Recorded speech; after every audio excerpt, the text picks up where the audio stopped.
just how dumb Donald Trump is, look at how counterproductive his war on the Republican Party has been.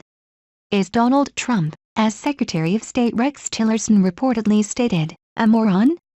It is safe to say Trump has made some incredibly dumb moves as president. His presidency has, so far, not been a largely successful one. Trump careens from issue to issue and minor controversy to minor controversy.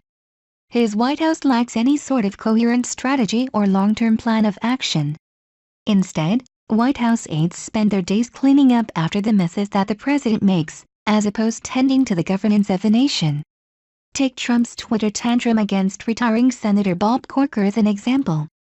Trump gave no thought as to how this would impact his ability to work with Congress or help repair the already fraught relationship he has with it.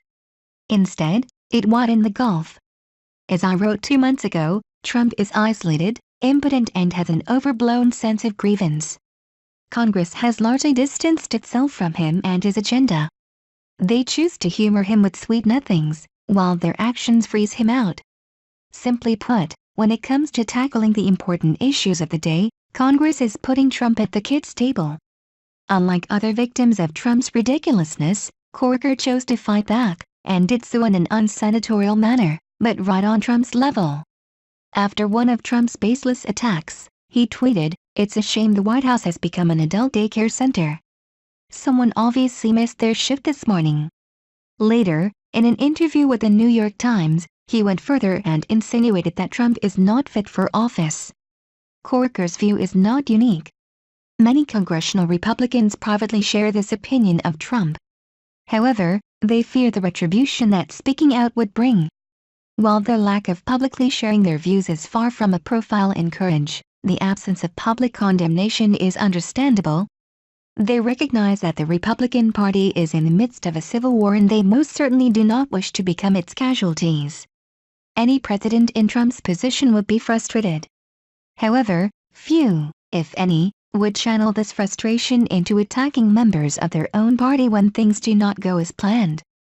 Such behavior is counterproductive and only makes congressional Republicans less willing to work with the White House.